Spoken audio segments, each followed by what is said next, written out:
Anda punya hubungan dalam konteks misalnya Indonesia, konteks Jawa Timur, konteks Kota Surabaya. Anda punya hubungan dengan diri Anda sendiri.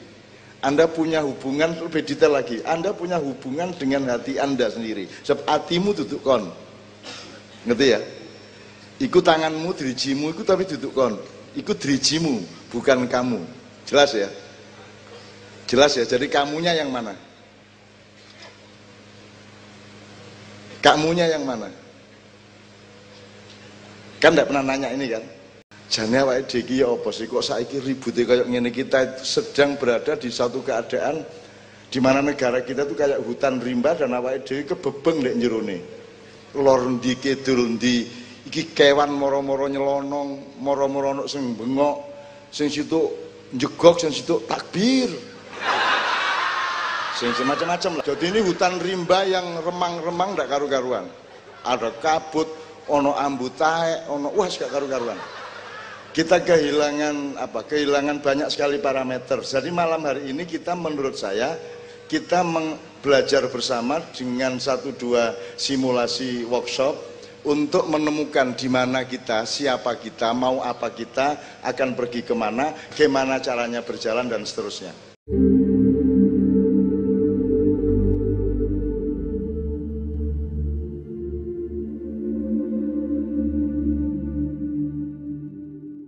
Bismillahirrahmanirrahim. Nyun sewu, assalamualaikum warahmatullahi wabarakatuh.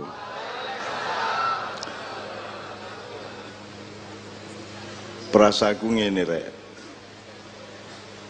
Setiap manusia itu beda sama benda, beda sama gunung, sungai, batu, hewan, malaikat, jin ya.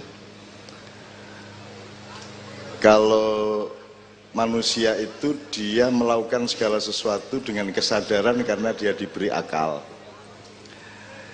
Jadi misalnya ono Majma' al-Bahrain, sungai, laut, air tawar ketemu air asin menjadi satu garis pertemuannya itu, tapi mereka tidak punya kesadaran bahwa mereka sedang menyelenggarakan keajaiban. Kalau manusia bertasbih kepada Tuhan, mengabdi kepada Tuhan dengan kesadaran karena dia diberi alat untuk sadar yaitu akal. Nah, selain manusia itu tidak perlu nyari apa-apa, tidak perlu berjuang karena mereka langsung berada di dalam desain Lauhul Mahfuz, di dalam orkestra yang sudah disusun oleh Allah aransemennya. Jadi sekali melo, ya'malu ma yu'marun bahasa Al-Qur'annya. Kalau manusia diberi pilihan. Nah, maka kalau sekarang kita kumpul dan konteksnya adalah di kampus, itu berarti di pusat pembelajaran kehidupan. Berarti kita harus bisa menyusun beberapa pertanyaan yang nanti harus kita jawab sendiri. Misalnya, Anda punya hubungan, Anda sebagai individu punya banyak sekali hubungan. Anda punya hubungan dengan anggota keluarga di rumah. Anda punya hubungan dengan dosen dan sivitas akademika kampus. Anda punya hubungan sama warung-warung yang Anda utang terus. Anda punya hubungan sama pelaku operasi. Anda punya hubungan dalam konteks misalnya Indonesia, konteks Jawa Timur, konteks Kota Surabaya. Anda punya hubungan dengan diri Anda sendiri. Anda punya hubungan, lebih detail lagi, Anda punya hubungan dengan hati Anda sendiri. Sebab hatimu duduk kon. Ngerti ya? Iku tanganmu, dirijimu, iku tapi duduk kon. Iku dirijimu, bukan kamu. Jelas ya? Jelas ya, jadi kamunya yang mana? Kamunya yang mana? Kan tidak pernah nanya ini kan? Makanya malam ini kalau bisa kita mencoba mencari jane awake dhewe iki ya apa sih kok saiki ribute kayak ngene, kita sedang berada di satu keadaan di mana negara kita tuh kayak hutan rimba dan awake dhewe kebebeng lek jerone. Lor ndi kidul ndi iki kewan moro-moro nyelonong, moro-moro ono sing bengok, sing situ njegok, sing situ takbir. Sing macam-macam lah. Jadi ini hutan rimba yang remang-remang ndak karu-karuan. Ada kabut, ono ambu tahe, ono wah gak karu-karuan. Kita kehilangan apa? Kehilangan banyak sekali parameter. Jadi malam hari ini kita menurut saya kita belajar bersama dengan 1-2 simulasi workshop untuk menemukan di mana kita, siapa kita, mau apa kita, akan pergi kemana, gimana caranya berjalan dan seterusnya. Nah, nanti eksperimen ini bisa kita bawa pulang masing-masing supaya Anda meneruskannya untuk diri Anda masing-masing. Kan kabeh kudu jelas rek. Wong bal-balane kudu jelas kon iku bek ta gelandang. Kok gak jelas wong kon iku kiper ndelujur nang ngarep ae. Ana meneh gelandang kok nggo semprit. Nggih ta mboten? Nggih ta mboten?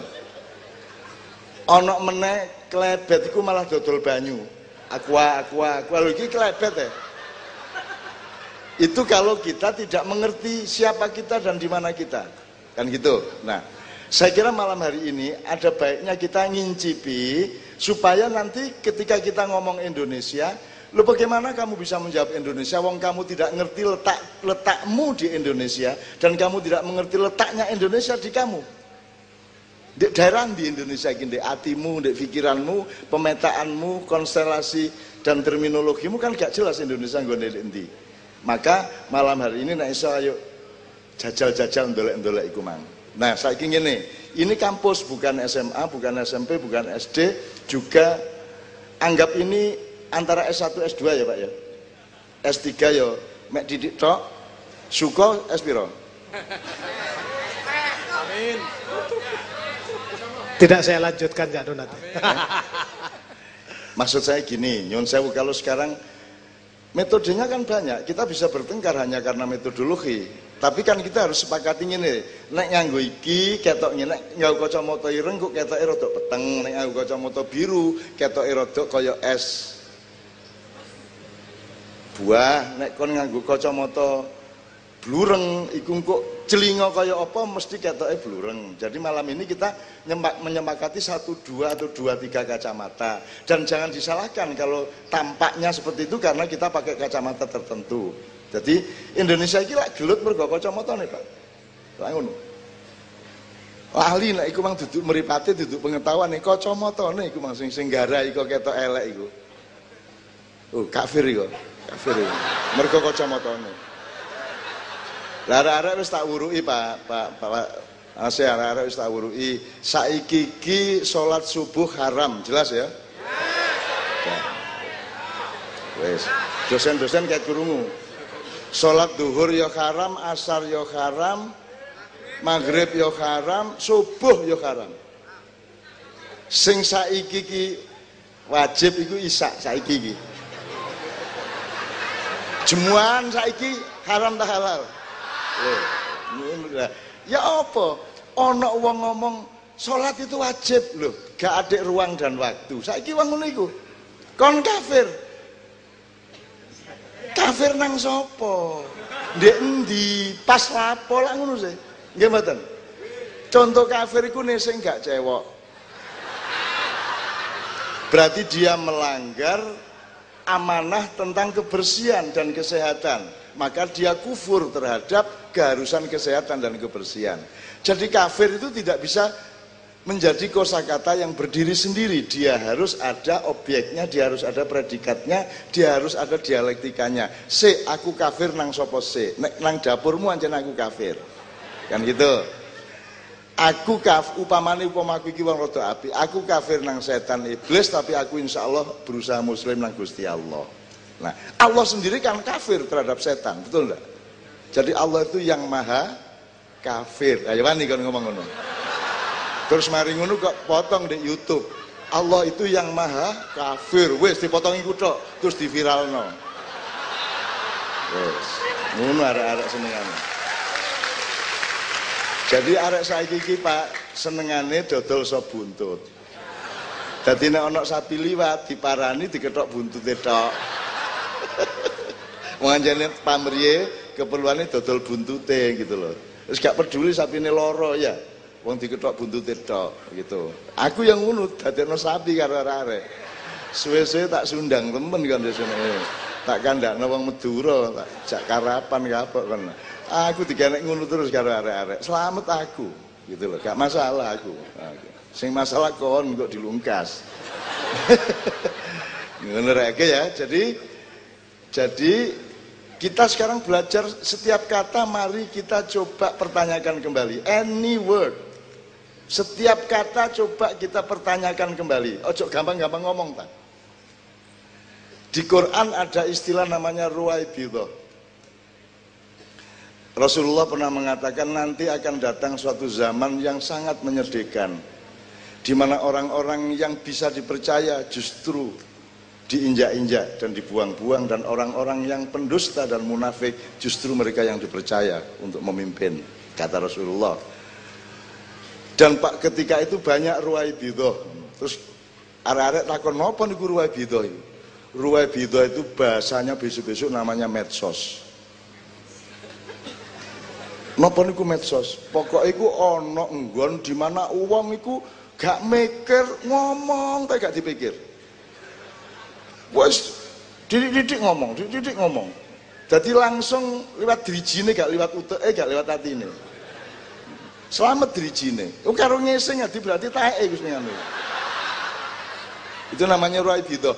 Orang yang tidak mengerti apa-apa tapi bicara terus-menerus, itu namanya ruwaibidah. Ya, ciling-ciling ya rek, ruwaibidah. Dari kancamu nek rada ngomong akan R kon niku, ngono ya. Apa R iku? Karo ta kon, mulane kon niku R. R iku apa? Ya mulane, ngono kan. Ruwaibidah rada angel rek, ruwaibidah. Dan itu istilah yang tidak dikenal dalam bahasa Arab, berarti karangannya Kanjeng Nabi dhewe niku. Wong gurung tahu ono kalimat itu. Jadi nek aku ngarang kata-kata kan aja muring-muring ya. Wong Kanjeng Nabi yang ngono kan aku tibak rasul. Aku lak sering ngarang-ngarang sing gak ngono iku ya. Ngono. Dadi ku Kanjeng Nabi kadang-kadang yang membuat kosakata atau idiom yang sama sekali belum pernah dipakai siapapun, dan komposisi huruf-hurufnya juga tersendiri gitu. Nah, yuk kita teruskan sedikit sebelum kita minta kepada beberapa volunteer dan relawan. Sepurane ya aku gak iso mubeng. Masuk aku kate ceramah nih. Jadi saudara-saudara yang dinamakan adalah ini lah jadi aku kekean nek ngene aku nih. Demi keadilan, terus ngadep rono, didik ngadep rono, wis ngene terus saya terus balik ngene.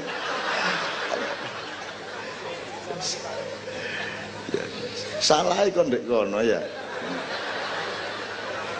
Ya apa? Ya kayak sungkan karo sing ndek kono iki lho. Ya, tapi ya apa menes gak apa-apa ya. Gitu. Oke, tak terusno. Nanti ada Mas Suko akan minta beberapa volunteer. Tak terusno ngene. Oke, awal dari sinau itu tadi kan prinsipnya coba kita mempertanyakan setiap kata yang sudah dikenal itu wis bener ta gak. Kemarin di Jombang saya disuruh memberi omong-omong kepada kepala-kepala SMK se-Jawa Timur, dan ada salah satu pertanyaan, 3 kali 1 itu sama enggak dengan 1 kali 3? Itu untuk belajar mantik awal-awal. Menurut Mbak, sama enggak 3 kali 1 dengan 1 kali 3? Sama? Bedanya apa Mbak? 3 kali 1 berapa? 3. 1 kali 3 gak sama apa enggak? Ya? Apanya? Hasilnya sama. Yang enggak sama apanya? Jadi kalau sehari mandi 3 kali itu beda dengan 3 hari mandi sekali. Jelas ya? Jelas ya? Minum obat 3 kali sehari, 3 kali sebutir, 3 butir sehari beda dengan minum obat 1 kali 3 butir, kan itu. Berarti sedino ping 9 berarti nek diterusno kan gitu. Jadi hidup itu dianggap angel ya pancen angel, dianggap gampang janjane ya iso gampang. Nah kita ini keliru ketika kita kudune serius waspada terhadap sebenarnya tidak semudah itu, kita malah gampang no.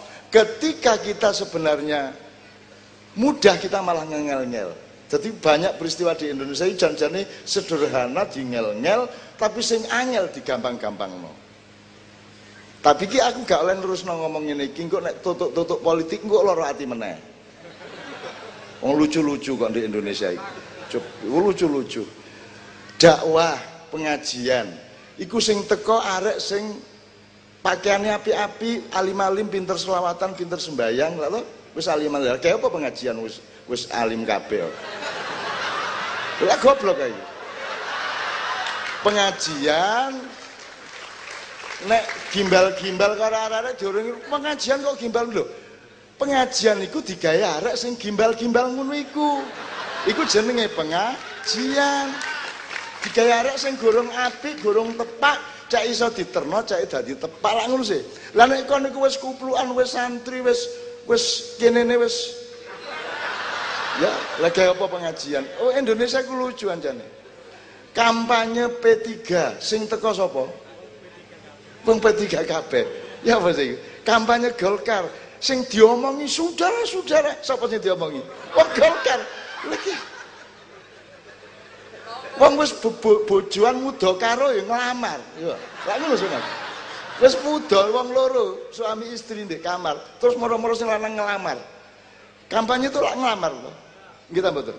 Lho, nek nglamar iku nek wong sing gorong dadi bojo. Lah nek sing wis dadi bojo lah apa kok lamar? Gendeng kon niku.